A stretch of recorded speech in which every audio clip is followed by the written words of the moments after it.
Finally, I found out what we had to do to get one started. And I think there was 2 counties in the state of Indiana didn't have one. One was Hamilton County and the other one was Tipton County.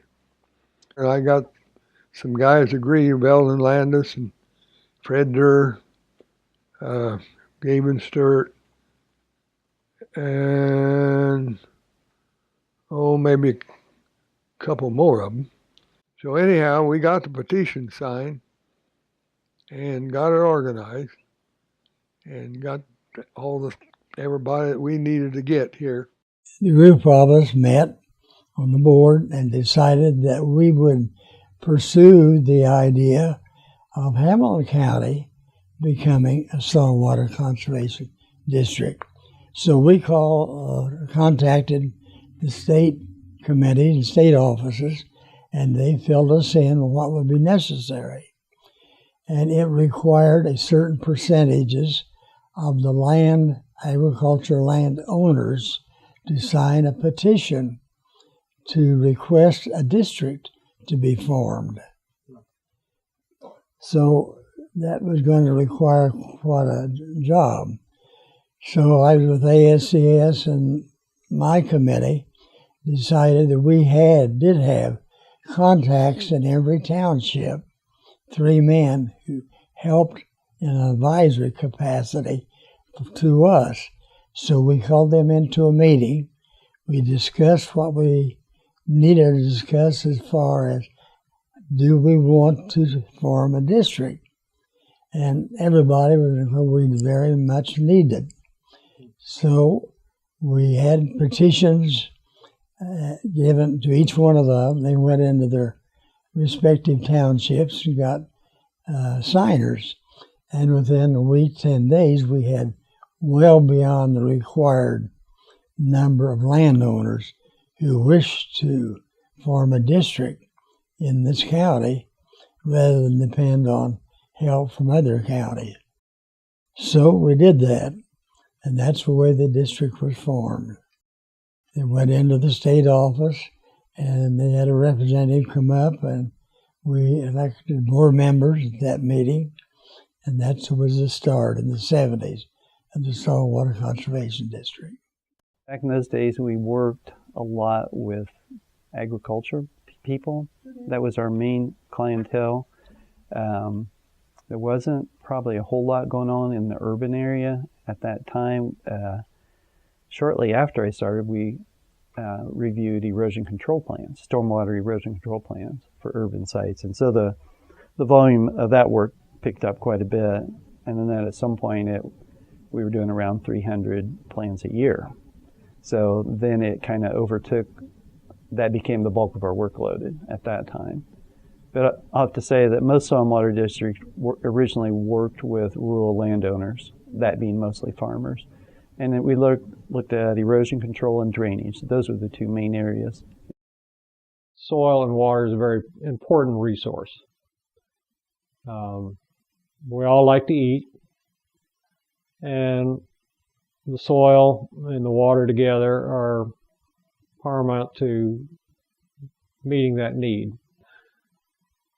I think we're also blessed here in the county and with central Indiana and in America in general of having some wonderful soil and water resources.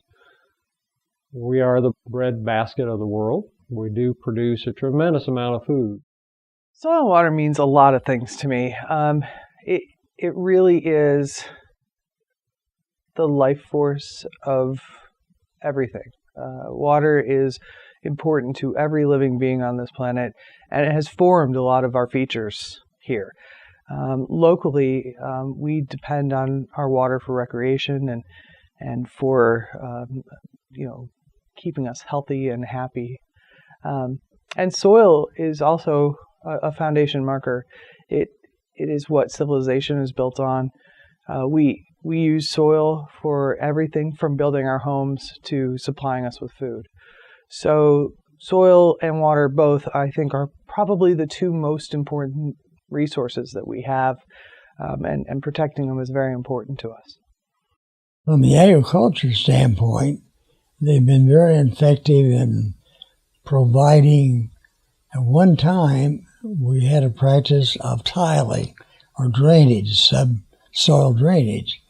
We don't do that as much anymore because a lot of it has been accomplished. But at the same time, there has been a need in the county, especially in the southern part, been developed to help those builders and developers conserve what they're doing and don't destroy legal drains and field drains and whatnot that have been there for years, to work with them and help in their construction problems and developments. When I first started, we were primarily focused on activities directed by the Soil Conservation Service, our federal partners. And we were certainly deeply involved with their activities and jointly wanted to be involved with them. But over the years, I think we recognized that there was more to a conservation program than just working with farmers, which is primarily what the Soil Conservation Service has been directed to do. And part of that's due to financial issues, and part of it's due to larger resource concerns. But it's the job of the Soil and Water Conservation Board to decide how their program's going to be directed. And again, recognizing that this county was urbanizing and is now largely urban, they felt there was a need to develop urban programs. So as far as efforts that I've been involved in, I think one thing that's been really neat for me that really has developed during my time on the board, again, has been the Backyard Conservation Program, which has really been a new, 12 years ago when I came on the board, this was just an idea. And so we've really been able to develop that in the last 10 years or so, to where it's a really neat program that does serve a different sector of the county than what we had traditionally been doing, and seeing that develop and seeing the way the staff of the district has really taken that and made it to where we can have an impact on the overall quality of the water in the county by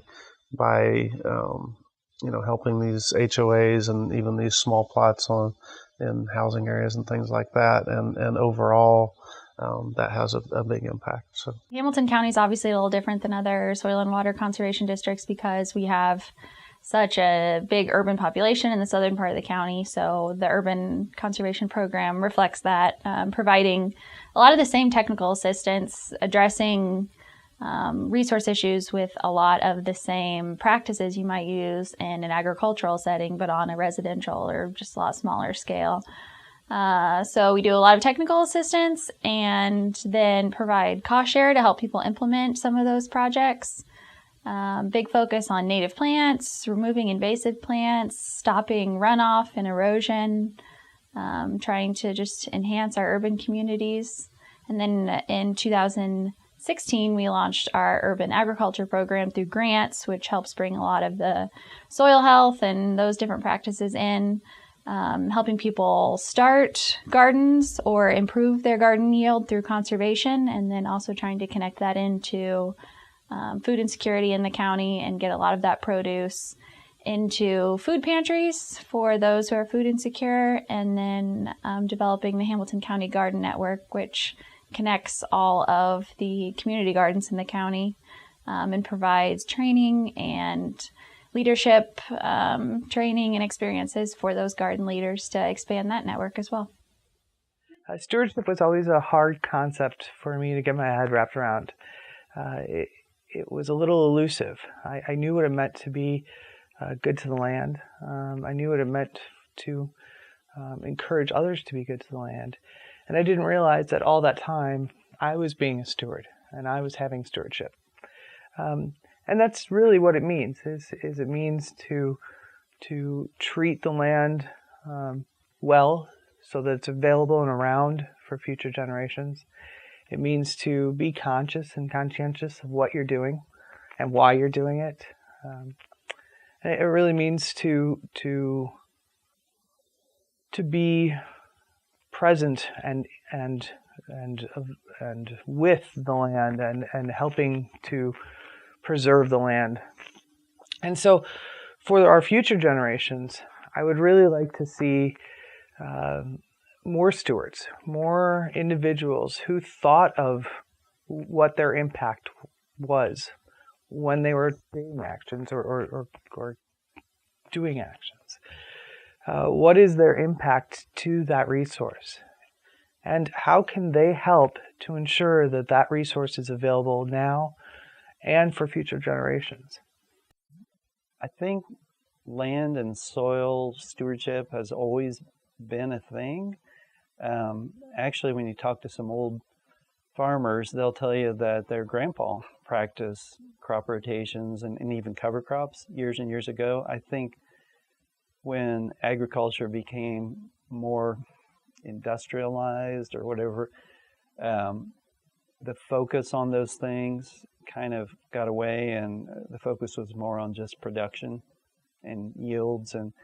But as time has gone along, we've kind of turned a curve and gone back that way, and looking more back at the biology in the soil health, the cover crops, and everything as a unit, working together, not just on crop production.